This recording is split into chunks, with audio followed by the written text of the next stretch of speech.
Ihsanuddin Nursi, pengamat politik dan ekonomi, berbicara soal benturan peradaban seperti yang dikupas Samuel Huntington pada era 90-an.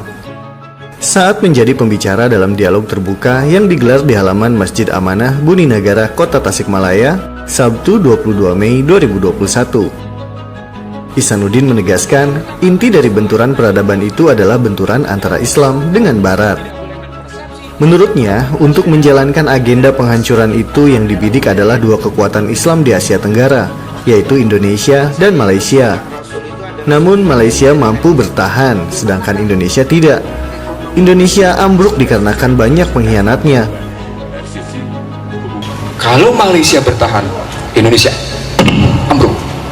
Pak, saya di panggung kekuasaan saat itu. Saya satu-satunya manusia yang menolak untuk pinjaman IMF dan dari Washington dicairkan, satu-satunya.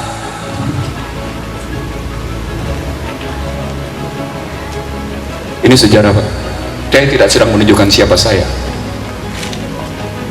Buku saya lengkap soal ini, Pak, tentang sejarah bagaimana Indonesia ditindas, betapa Indonesia begitu banyak pengkhianatnya, termasuk yang namanya mereka yang bergelar, maaf ya, subhanallah, astagfirullah, yang bergelar kiai.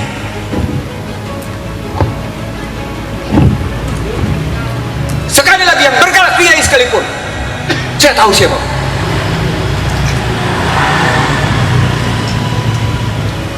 Buku saya menceritakan itu, bangsa terbelah. Sebagian orang tidak saya sebut, tapi dialah yang antara lain kaki tangan pengkhianat. Dipukullah Indonesia 97, ambruklah Indonesia, habis ngakor-karuan.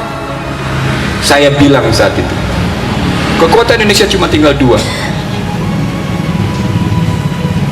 TNI dan umat Islam, cuma dua.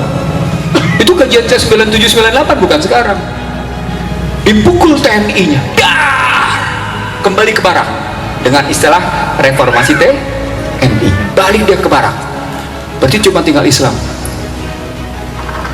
Di markas FPI saya bilang, jangan Pak, saya pembicaranya. Di markas FPI saya bilang, umat Islam akan masuk ke dalam ajang adu domba. Dan nikmati sekarang kita diadu domba dengan kalimat Islam Nusantara, Ahmadiyah, dan macam-macam. Ini punya relasi dengan cerita dari 97 ke playing victim, jatuhnya WTC, diserangnya Irak, dan kemudian penggunaan senjata biologi sampai akhirnya sekarang.